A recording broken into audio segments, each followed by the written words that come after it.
It is my great dishonor to be the person that says this and breaks this to you on television, but President Donald Trump is announcing on Truth Social, the great and even legendary Charlie Kirk is dead.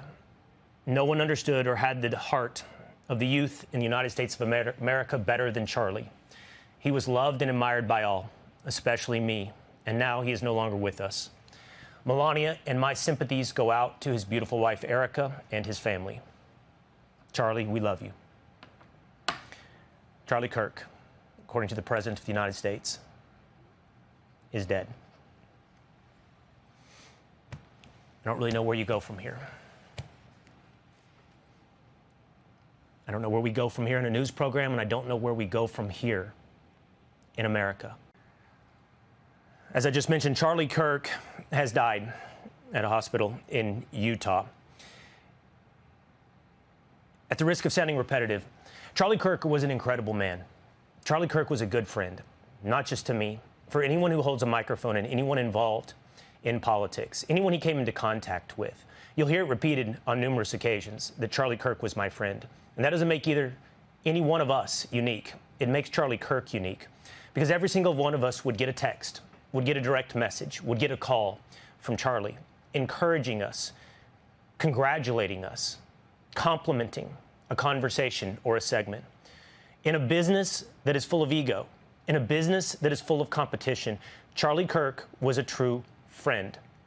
Charlie Kirk was also a major, influential presence in the United States of America, who's already been described by the President of the United States as legendary. No one has marshaled the youth in this country in my lifetime in the way of Charlie Kirk. Whether or not it's my children, who I will talk to tonight when I go home, two young boys, teenagers, who know Charlie Kirk, who listen to Charlie Kirk, or the kids that I meet on college campuses before big noon kickoff on Fox Sports at Ohio State, who want to ask me about Charlie Kirk. In the thousands and tens of thousands across this country, from college campus to college campus, Charlie Kirk has been a major influence on the young people of this country. But his influence didn't stop on college campuses. Charlie Kirk's influence extended to the heights of power in the United States of America. A personal friend, I know, to the Secretary of War, to the Secretary of State, to the Vice President of the United States, to the President of the United States. Charlie Kirk's influence literally knew no bounds, and he changed America for the better. For those that hate and those that disagree and that can find no other way to respond but with violence. You did nothing today but to point out the important influence and the great man that was Charlie Kirk. Greg, one of the things that Charlie did, I don't know what happened early on in his life, but at 18, was when he enthusiastically created Turning Point. Yeah. The goal of going into the lion's den of these college campuses. It's so funny because I didn't have that when I was in college. So the amazing thing about Turning Point was that it connected you with other people that may think like you or even not even like that, but might not fit in with the orthodoxy of the left-wing campus. So it wasn't like, hey, we're all going to become right-wingers. It was more like, you know, there are other people like you here that may not agree with what's going on. And he reminds me of the late Andrew Breitbart in the sense that it was like, you know, why not? Why not do this? You know, why not challenge this leftist orthodoxy? Doesn't have to be. It doesn't have to be.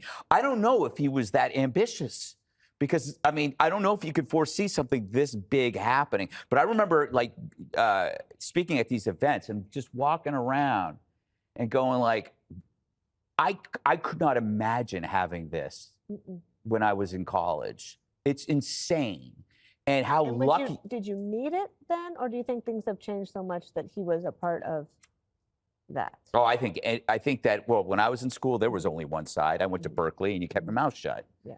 You know, so what he did was he was able to give students the confidence to sit in a classroom and challenge a professor when he says America is the land of the oppressed, the genociders, and this kid will raise his hand and go, you know, maybe I disagree.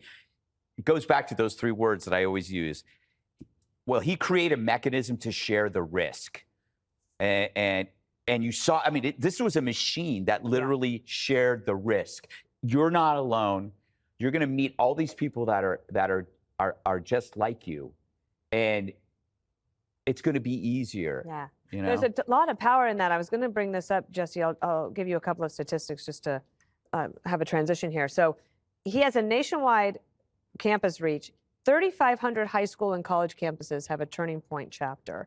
There are 750,000 student activists. He has 300 full-time staff, 85 million online followers. Wow. And you can see also that in the UK and Europe, this is also starting to take a hold a little bit there. Its revenue was $81 million. They had things like the Professor Watch List initiative that would try to find a way to root out professors that were discriminating against conservative views or promoting just liberal ideologies. That's really an incredible thing for somebody that young. Yeah, he would smile if I said that he was the greatest community organizer in American history, but he is. I mean, you name the chapters and the amount of people that he inspired at that level. He is credited with sometimes winning Arizona last election. And what he did on the ground in places like Michigan, the president owes him big time. And the president is obviously incredibly grateful. He's so much more than a campus guy. I mean, this guy was walking in the halls of power for the last several years. He had huge amounts of input on policy, one of the greatest communicators of the generation, tight with the president, with Vance, with Don Jr. It can't be understated how big of a figure he was in this movement. And the fact that they took out a lieutenant with a bullet makes me so angry. And Greg is so right. Two men, Breitbart and Kirk, were taken way too early. And it feels like a piece of America was taken. I mean, this guy loved this country so much. He dedicated his entire life to this job. Charlie never took vacation. I never knew him to take vacation. He always was working. And the fact that he went in, as you mentioned, to these college campuses, he went into the belly of the beast. And he knew these campuses were the kind of the cauldron of anti-Americanism. And he went right in and he watched the professors. And he went right in and he galvanized the students to stand up for themselves and push back and use logic and their gut instincts to change the course of history. And he did. And now it's cool to be conservative when you're young. I mean, completely flipped the script. I was thinking about that the other day. Like, who would have thought that we'd become mainstream? He apparently, I got this from my assistant Kate. He said, Charlie Kirk said he always felt like a bit of an outsider in high school because he was open about his conservative views while most of his peers leaned left. And when he started Turning Point USA, Kennedy, he was 18 years old. He worked from his parents' garage, making cold calls to raise money. And this was the mission statement: identify, educate, train, and organize students to promote the principles of freedom, free markets, and limited government. And we are watching here live, Kennedy, the flag being lowered to half-mast in honor of Charlie Kirk's life. This was at the order of the President of the United States, who issued the first statement after Charlie Kirk's death had been confirmed. And these flags will fly at half-mast until 6 p.m. on Sunday evening this weekend.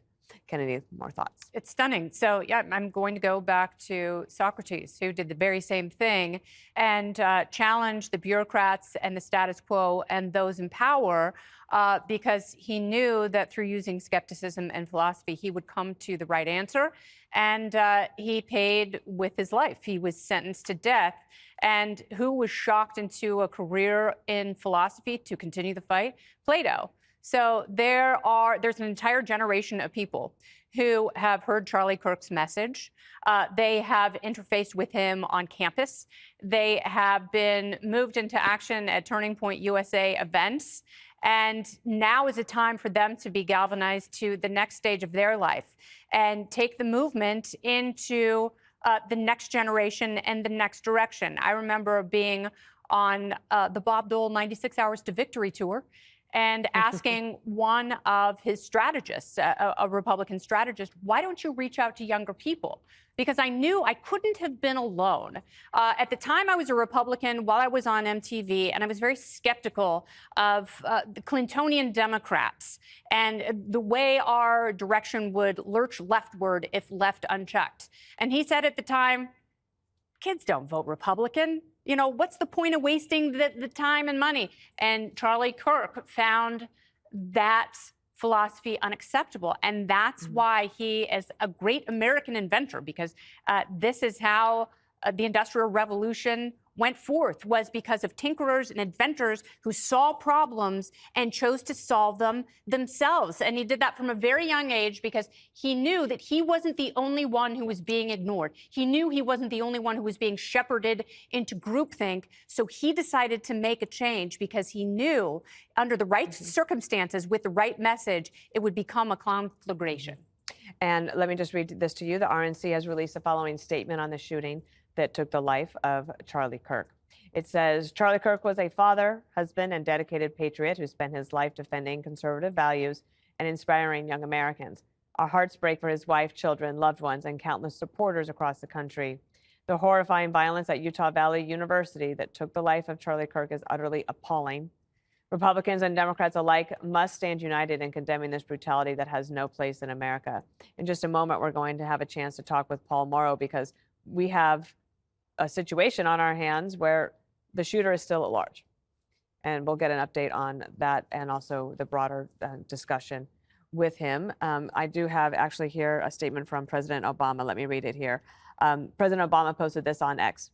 We don't yet know what motivated the person who shot and killed Charlie Kirk, but this kind of despicable violence has no place in our democracy. Michelle and I will be praying for Charlie's family tonight, especially his wife, Erica, and their 2 young children. Harold, before we talk to Paul. When I was in high school, in D.C., a big club on my campus was called the Government Club. And we were divided in liberals and conservatives. And frankly, I didn't fully understand what those terms meant. I knew what the vernacular and what the political dialogue at the moment was. And I was president of the club for the liberals. And my friend was the president of the conservatives. We had some of the greatest conversations. Our friendship flourishes today. I'm godfather to one of his kids. We don't agree on everything. I would hope that tonight, as an appreciation and a salute to Charlie, if you are around a family member or a friend or a coworker whom you have disagreements with, politically or for that matter on any matters, find something before you leave them this afternoon or this evening that you agree on and hug. Let us understand the debate is good. I've shared around this table, when I was in law school, we'd have these great raging debates in con law and at the constitutional law. And I would take my friends that were on one side and take the friends that were on my side, and I'd have dinner. My dad was kind enough to buy the dinners on Wednesday night there on State Street. And we'd sit, and the only rule was that if someone said something that deconstructed or defeated or undermined your argument, you had to concede. Not stop, but concede and talk about your answers and the things that you wanted to see happen. And we had some of the some great discussions, great debates, and some of those guys, not some of those guys, many of those people, not all of them, remain great friends of mine. And we still have these conversations today. One of the things that exercise taught me, and I think one of the things that Charlie taught those who agreed with him, who didn't agree with him, he fought valiantly and with dignity with lots of words and no weapons, and that should be the message today as well, is that if you're an active thinker, if you seek to be smart and seek to be informed, then you'll never be a static or stationary thinker. And what I draw from all of this is this low, unfortunate, tragic place we've descended to as a country where we think violence. Someone, I think it might have been you, Greg, that said, or maybe you, Jesse, that said that you shoot him and you kill him and you take his ideas. You won't take his ideas off the table by shooting him, or for that matter, shooting someone you disagree with or trying to kill someone you disagree with. We're the greatest country in the world, and you talked about the foundation that Kennedy, you talked about Socrates and Plato, and everyone around the table has. One thing I'll leave you with, we talk about Socrates and Plato. No one ever asked during that era who was the richest person. They wanted to know who was the most thoughtful, who had the best ideas, and who was willing not just to have an open mind, but who was willing not only to debate, but to make things better. Again, my prayers and condolences to young Erica Kirk and her family. Before we go to Paul Morrow, I don't think that that Paul Ryan would mind me sharing this story. I was once at a bar where there was a small event, and Paul Ryan, the former speaker, and Charlie Kirk were having a good conversation and just sitting around having a drink. And these younger people that worked at the bar came up, and they really wanted to get a picture.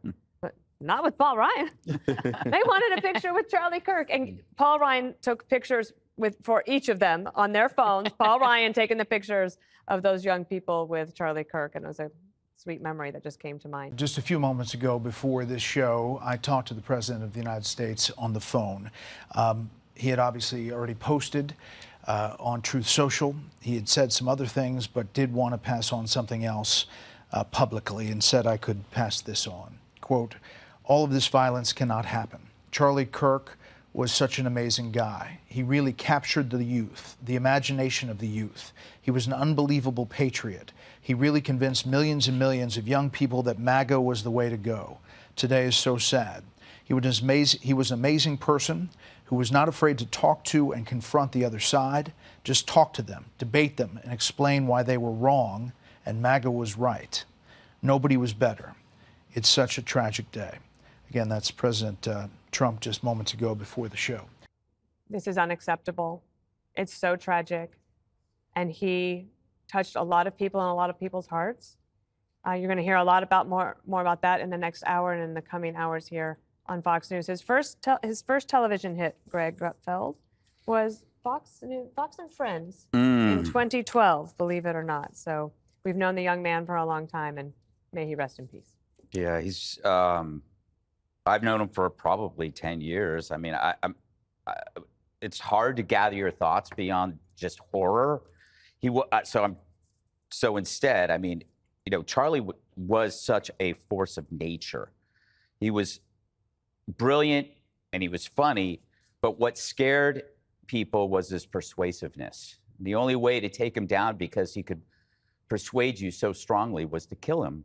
You know, and the shock and despair that we are feeling, and I mean we as in shared by everyone at home and around this table and in this building, it's a testament to the impact of Charlie's friendship and his bravery and his character. And it's so deep a wound that we all feel. It's because it feels like he's one of us. He's part of us because he was such genuinely a patriot and a great person. So how do you work through this stuff? You know, it's not about him or me, it's us, the viewers. You are us. What do we do?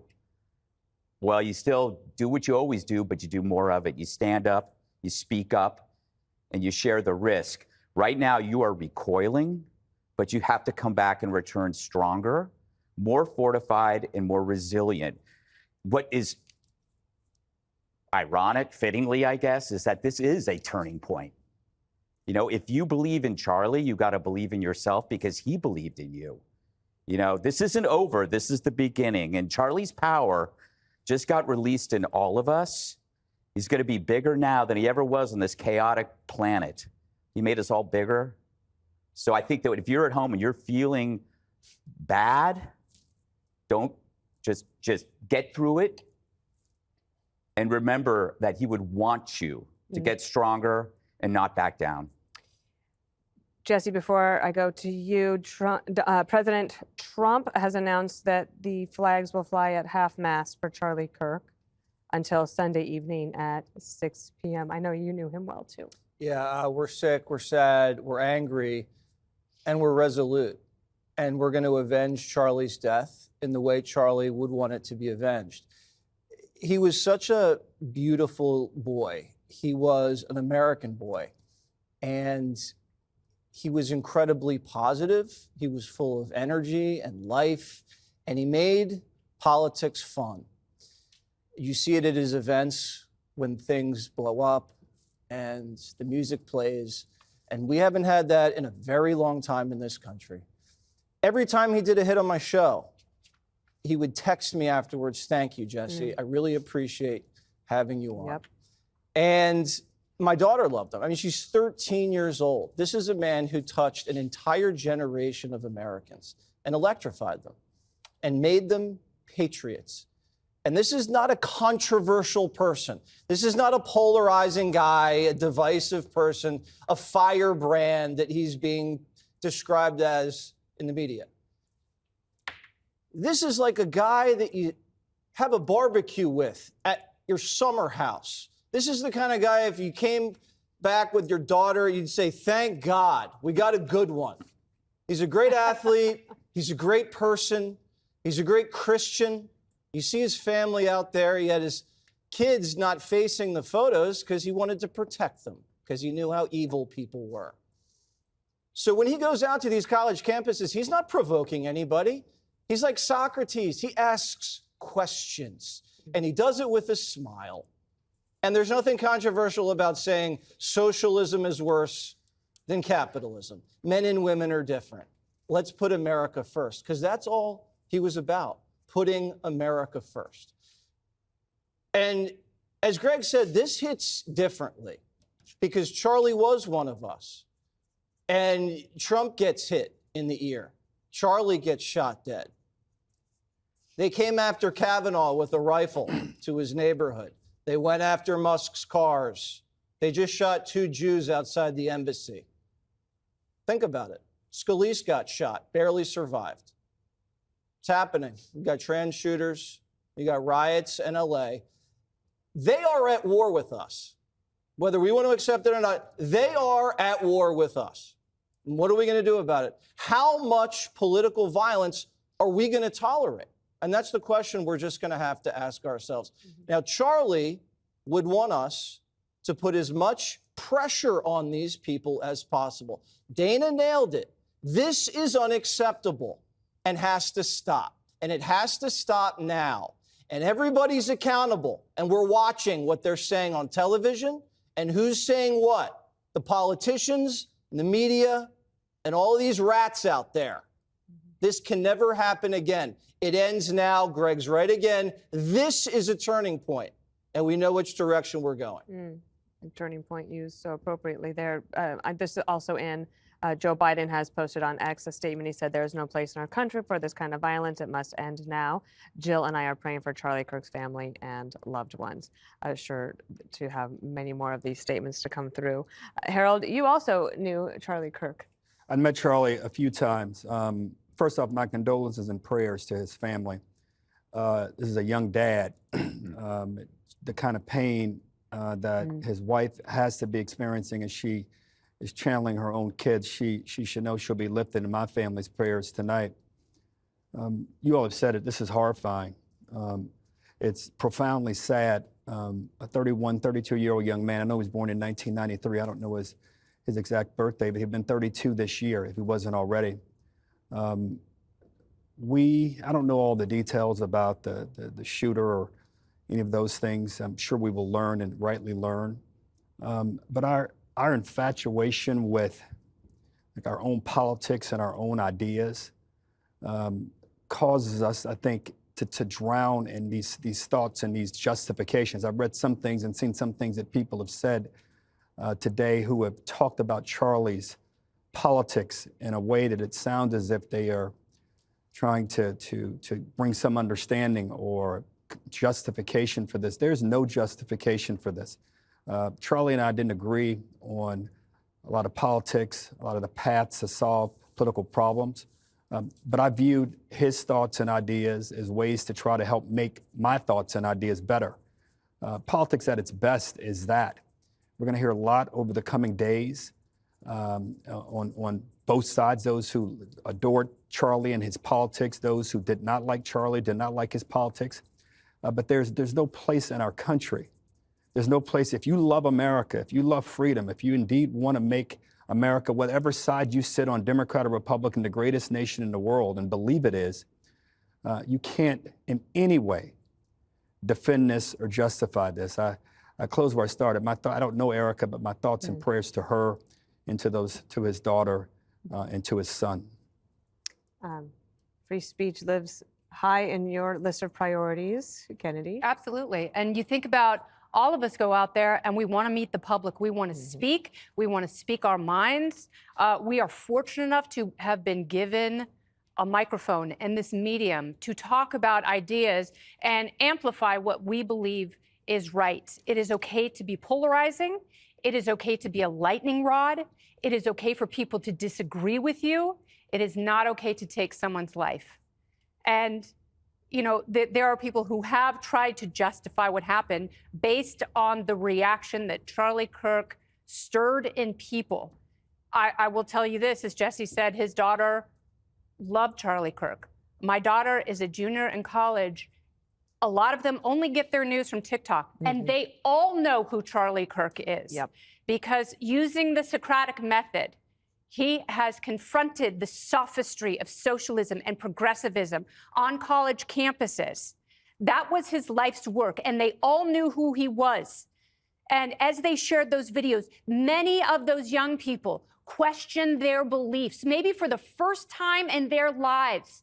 And it's okay to do that as well. And I hope they continue to do that, and that his shadow resonates for generations of people who are able to sit down with those they disagree with and have a conversation with them and confront them with the inadequacies of their arguments, hoping that they come to the side that Charlie Kirk lived and believed was right. And he did it with good cheer. Yeah, happy warrior. All right, let's bring back in Fox News contributor. This is where we started the day, Jason Chaffetz, who was at that event, and he joins us now at the end of our hour as well, after we have learned, and we're here to get your reaction, Jason, that Charlie Kirk has died. It's so sad. I want his wife and the country to know that the last question he took, the last thing he talked about to people in Utah, thousands of people that wanted to come hear him, is that his message was one of love, of Jesus Christ, of his belief in prayer. And he talked about that from his heart, and you could feel it. And he's done that multiple times before. But I consider it an honor to be there. It makes me mad. I'm so mad that this happened in our backyard. It's an embarrassment.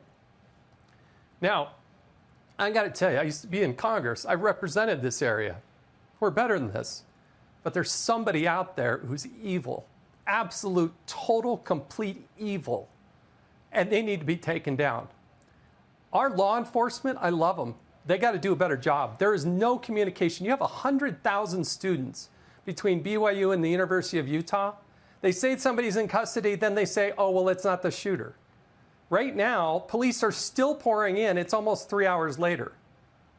They got to communicate with us. Is there a shooter that's still out there? And if so, what are we going to do to catch this evil person and make sure that he receives justice? That's what we're feeling in this community right now. But his message of love of God, of Jesus Christ, is one that I hope is part of his lasting legacy. Yeah, I hope so, Jason. I really do. This is going to be a difficult moment for our country. It's a difficult moment for so many of us, as we can see in your emotion as well, personally. Now it turns into a very difficult moment as well for us as a country, and how we answer these horrific events of today, the loss of Charlie Kirk. Jason, thank you so much for being with us all throughout the hour. Thank you. Jeanine Pirro, U.S. Attorney for Washington, D.C., joins us. Good morning. Good afternoon, Judge, excuse me.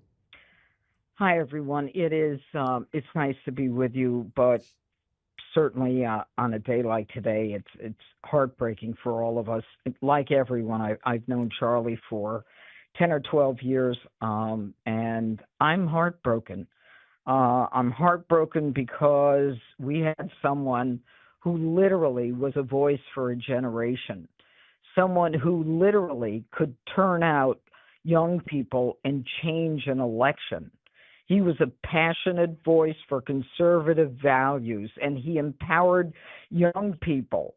And he used this Prove Me Wrong tour to spark open debate on campuses across the country.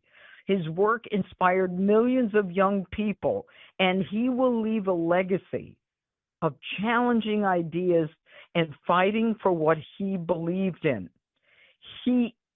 Today, and I'm brokenhearted as I look at his photos. I mean, right now we have lost a true warrior for freedom and open discourse. And Charlie wasn't just a commentator or an activist. He was, and I think Greg may have said this, and I agree, he was a force of nature. He built Turning Point USA from the ground up, and he gave young conservatives a platform in a world that often tried to silence them on university campuses, preventing them from saying what they believed, getting people to write papers that they didn't agree with just to get a good grade. His movement embodied everything that he believed in. He invited the tough questions, and he debated ideas head on, and he proved what we've always known, but so few people use it. He proved that truth wins when it's tested. That's what Charlie Kirk did. And look, I knew that he was a bold voice many years ago and a man of deep conviction. And I got to tell you, Dana, you're right. I mean, his belief in family, his marrying Erica, his 2 children, his unwavering loyalty to his friends. I mean, he leaves behind an incredible legacy, a movement that will only become stronger because of this young man who made a decision to take a different course. He created it, and he had all of us following him. And, you know, they talk about, you know, fascism and all that. The ones that are trying to silence the dialogue, they're the ones who are the true fascists. And what I know of Charlie is that he would want us to keep fighting. He would want us to keep fighting with words, to build a debate, to prove our doubters wrong. And in the end, Charlie proved us all right about what matters. And what we need to tell Charlie is that we will continue to carry the torch that he created on the road that he took, because this is a man who will be legendary. He changed. As far as I'm concerned, he changed an election because he was strong and he believed in young people.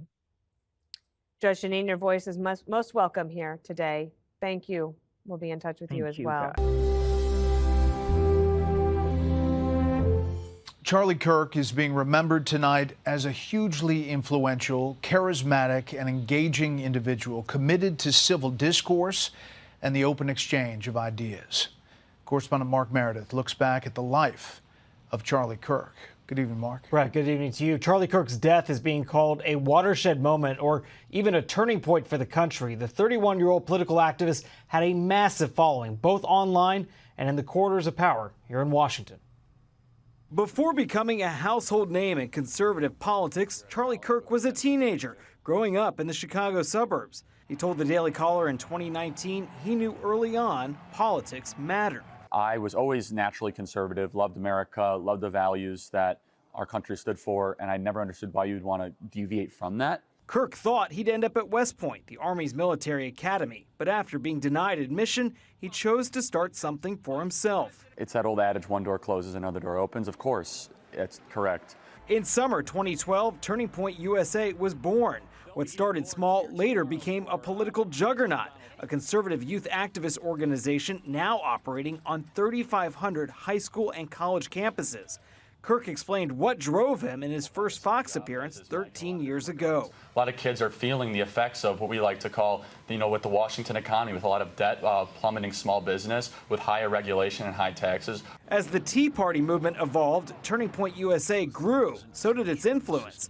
The AP writing Turning Point events became more ornate, taking on a nightclub atmosphere with strobe lights, pyrotechnics, and thousands of young conservatives in attendance. Kirk endorsed then-candidate Donald Trump in 2016 and later worked to re-elect him in 2020. I believe it's imperative we get the president reelected. In fact, I think he's going to get reelected. As Trump later regrouped for 2024, Kirk continued to build an empire and a family. He married his wife, Erica, in 2021 and later became a dad of 2. Trump himself thanked Kirk for staying loyal amid a year of chaos. And I want to express my tremendous gratitude to Charlie Kirk. He's really an amazing guy. With Trump now back in power, Kirk remained active, speaking out constantly about the conservative movement. There's a revival happening in this country right now. Tonight, tributes continue to pour in for a man many believe helped change the course of U.S. political history. And those tributes continue to pour in from all over the world. Late today, we heard from House Speaker Mike Johnson, who urged leaders from both parties and everyone who has political or social influence to condemn violence and vow to settle disagreements in a civil manner. Brett. Mark Meredith, thank you. Let's bring in our panel. Fox News contributor Guy Benson, Democratic campaign consultant Kevin Walling, Mary Catherine Ham, also a Fox News contributor, and Fox News contributor Ben Domenech, host of the Big Ben podcast. Mary Catherine, I'm going to start with you. We all knew Charlie Kirk, all had interactions with him one way or another. Your thoughts on this day and where we are? Yeah, I think I'm gutted. First and foremost, we pray for his family, for his wife Erica and his kids, and I know he knew the Lord, and I know she does, and I just want to say that he will be with Erica and their kids, even when it seems impossible in this darkest hour. So that's my first thought. Watching Charlie debate on campus, and now knowing that, as Spencer Cox, as Governor Cox says, that this was an assassination while debating on a campus, is so sad for the America I love and the ideas that I love, and the idea that spreading ideas is beautiful, and that he went and civilly and energetically debated with all comers on all campuses. I'm going to borrow some words in saying that we want maximum tolerance of points of view and zero tolerance of violence. And particularly on college campuses, we've reversed that. For many years, it has been very minimal tolerance of points of view and too much tolerance of violence. And a lot of people have convinced themselves that words from people they disagree with are an existential threat to them. Charlie's words were not an existential threat, but it turns out that he faced one. And now we have a family that is grieving, and many of us who grieve with them. Yeah, we all do. Guy, it was amazing to see him around the country say, if you disagree with me, come to the front of the line and let's talk it out. And sometimes it got heated. Other times it was a really cordial discussion. You can go online and see 1 million of them around the country and actually around the world. Your thoughts today? Yeah, Charlie was a very special talent, and it is surreal and so disturbing, as Laura pointed out earlier, to be discussing him in the past tense. It doesn't feel real, but it is. I met Charlie a long time ago when he was a teenager, and I was just starting my career in Chicago. And he was starting this fledgling group of young people. He asked me to come speak to a room full of high schoolers. Might have been his first ever event, one of the very first. And we struck up a bit of a friendship. And I remember he asked me for my advice when he was 16 or 17 about going to college. And I took a very traditional line, and I said, you know, I think you're bright and precocious. I think you should go get a degree, and politics will be waiting for you on the other side. And he was smart enough to completely reject my advice. And he started this organization that is extraordinary. And he has now legions of supporters and followers and fans who are grieving, who are shocked, who are angry, who are fearful, I think, for the country. But what he built, and it, again, feels so bizarre to be eulogizing him, but what he built is part of his legacy, but also part of that legacy, more importantly, is a husband and a father. Yeah. Ben, I know you knew him. I know Megan, your wife, knew him well.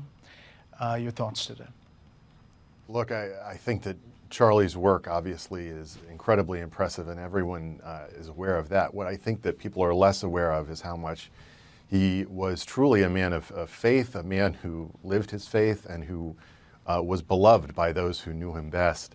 And my wife knew him because of their connections in Arizona and the like. And look, I think she's absolutely gutted tonight, as am I, for him, for his family, for all of his loved ones, and especially for his children. But look, he inspired so many people across this country on so many campuses to do the thing that he was willing to do, to be brave enough to stand up and to argue for what he believed in, which is this great American experiment in liberty. And I don't think that we should pass this moment by saying that took a lot of courage in that moment to do that. I think he will be remembered in this as someone who believed all the way to the end in that case for liberty, making it to the generation that he was part of, not giving up on them, not throwing up their hands and saying they can't be reached by these great founding ideas about life, about God, and about freedom. He believed that, and I think that we should honor and respect him in that and pray for all those who loved and knew him. Kevin, a lot of Democrats have weighed in. You think about a conservative motivator of youth conservative votes who has remarks from former President Biden, former President Obama, California Democratic Governor Gavin Newsom, who was on Charlie Kirk's show. Others have weighed in, obviously, across the political spectrum. There have been some ugly things said early on in this coverage today at other channels, and I'm not going to spend the time wasted on that. But your thoughts about where we are as a country tonight? Yeah, Brett, I have so many thoughts. First and foremost, I'm heartbroken for Erica, his wife, and his 2 young children. I think if there is any silver lining, and there really isn't out of this, it is the fact, as you just point out, to see so many people across the political spectrum weigh in with prayers and thoughts for Charlie and his family. Listen, he was killed doing the most quintessential American thing that we hold dear, engaging in the public square, speaking out with what he believed in. I spent hours debating him on this very network, always engaging in that debate, never with violence, but with words, and he was always so well-researched, always well-spoken. And maybe that could be the one takeaway from this horrible, tragic event, is that we need to return to some semblance of civility in our daily lives and how we engage people across the political divide, as Governor Cox spoke to so eloquently in that press conference. We're at a different place now. Charlie Kirk's last post was about violence. It was about the North Carolina killing, saying if we want things to change, it's 100% necessary to politicize and to talk about what is happening on the streets. There you see it. That was his last post. But he was talking about it in a way that was engaging. And it's pretty amazing to think that he's gone tonight. Panel, thank you so much. Here with me is Randy Sutton, retired Las Vegas police lieutenant, and Chris Goralnik, an expert on active shooters. Chris, let's start with you. Again, the video that we're seeing is a shadowy figure, again, on a roof line. Butler, shooter on a roof, sniper position. What do you think, given the shot taken, they say, from at least 200 yards, and it was obviously a kill shot? Well, it shows some technical prowess, and thank you for having me. And I just want to extend my prayers and thoughts to Charlie's family. I met him once, a very influential, impactful person. We've been in the business of prevention for the last 10 years, and how do we stop these types of things? And unfortunately, this is going to be categorized as a domestic terrorism incident. Even my friends and hosts on your different shows have even expressed their concern about going out and doing public events. And that's the types of things that these would want. And I would think that Charlie's wish would be to go out in mass and even do more and defy the odds and be defiant, just like President Trump did after Butler. You know, we have ways to prevent these. There's closed circuit TVs. There's analytics that can be put in those CCTVs to detect weapons and notified before an event happens. And we know prevention is the key, not response. Well, we need a responsive measure. We need to start focusing on prevention. This isn't a sales pitch. This is a way to save lives and stop these things from happening. Yeah, Randy, I think that is the point, right? This type of political terrorism, which the governor said this is political assassination, targeted assassination for political beliefs. The goal is to intimidate those with whom you disagree going out in public, forcing you to go indoors and forcing you to live in fear. That's what terrorism is. You're 100% right. And Charlie Kirk was a warrior of intellect. He could use words to defeat his enemies, and that was his talent. His legacy is immense and will touch lives for decades and generations to come. But the reality is this, that an incident like this brings to light the fact that everyone is vulnerable. It's a very frightening thought. It doesn't matter if you're the President of the United States. It doesn't matter if you are an individual that is literally touching the lives of tens of thousands of people in a public setting like that. The vulnerability is always there. And the reality is this, that this moment in time will affect many, many people for many, many years to come. Yeah, Chris, I remember I was talking with Charlie after Butler, and we were both just traumatized about what might have happened, what could have happened. And routinely we would say how dangerous it is out there and how you got to be careful. But again, he did not want to be driven indoors or behind glass or not be able to engage with students. He was close to the people he was debating. And obviously, this wasn't someone he was debating. This was someone from a distance. But he was close to people, and he thought that was very important. And that's what made him, of course, his intellect and his drive, but the closeness with people and the willingness to engage with people with whom he disagreed, and usually with really good cheer and facts, that was so threatening to the left. And that infuriated the left. And he was a Bible-believing Christian. He was a patriot. He loved the flag, his family. He thought young people should go out there, get married, and have kids. They hated when he said that. So they hated what he stood for, and that made him a vulnerable target. Just shows you evil exists, Laura, and we can't fight our way out of it. We can't arrest our way out of it. We can't respond our way out of it. And we're going to need to take preventative and protective measures on the front side of this without giving away civil liberties. And I believe Charlie and I were from the same school. The more open and transparent the environment, the safer it really should be. And we have the mechanisms to make it that way. It's a tragic loss. I mean, the nation lost a warrior today, but probably, we probably gained a nation of followers behind him. And I just, my thoughts and prayers are with him, his family. And I'm sorry, I'm getting choked up. This is one of those ones where all of them hit home and they hit hard. And I talk about homicide, unfortunately, almost every day. But when you know the person, it transcends. It's both devastating, heart-wrenching, and infuriating all at the same time. And also, it should 100%. invigorate a lot of people out there to get more involved and do not cower. Do not cower. You can't cower tonight or any night. Randy and Chris, both of you, we really appreciate your voices tonight. Hey, Sean Hannity here. Hey, click here to subscribe to Fox News YouTube page and catch our hottest interviews and most compelling analysis. You will not get it anywhere else.